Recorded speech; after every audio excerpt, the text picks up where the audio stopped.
The Montana Poetry Day is held annually to promote and strengthen the appeal of poetry. But I went along to an event in Auckland where he met a rising star.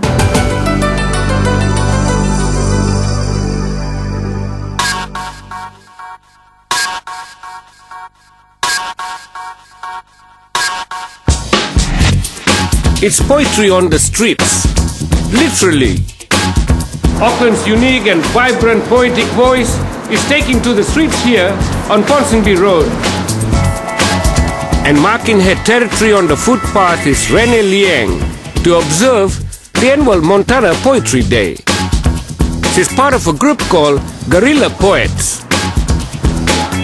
It's all about making poetry more accessible, fun. Concept is that the reason why we call it guerrilla is because we attack people, unsuspecting members of the public, with poetry.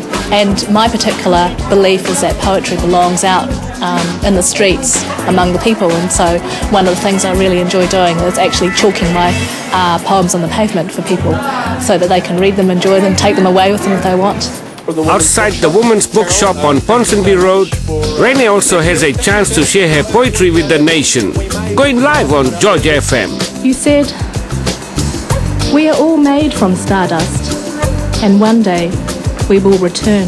We thought it's wonderful to, bring poetry to the street, literally, because it's something that normally hides away in dusty books. Here people can just look down and read it, and the fact that a funky dance beats radio station is doing it. I love the juxtaposition, because in a lot of modern music you have rap, and rap is a kind of urban poetry, so there is a bit there. They knelt down on top of her and fed her life through a tiny tube. I don't know how to react, actually. It's sort of a bit different having a microphone that you know is actually going to be live to air, and you can't make any mistakes because nobody's going to re-record it for you. But poetry actually is very much alive and well, and is often very edgy and makes very interesting comments on contemporary life. So, it's very dynamic and alive.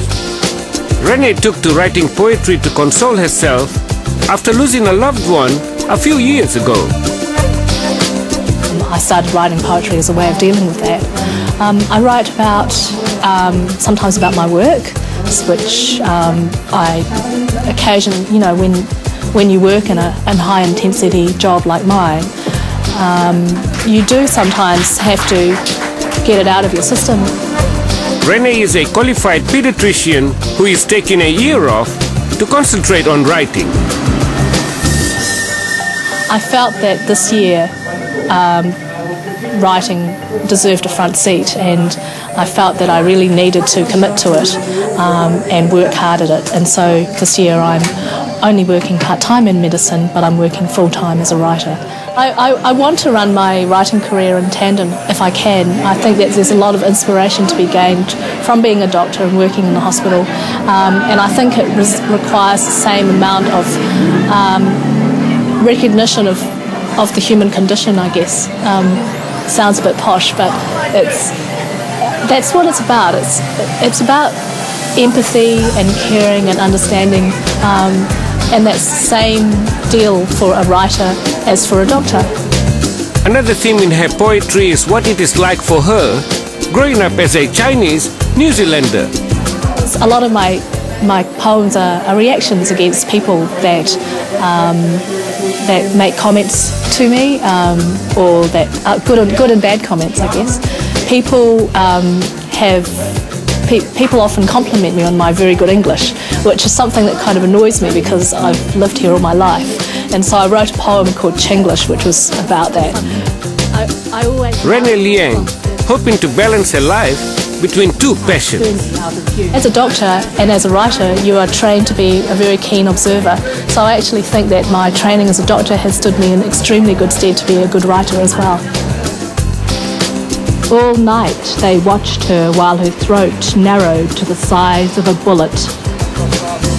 The tongue of the clock was pulled out by time. The hand slid to the ground and lay there, exhausted.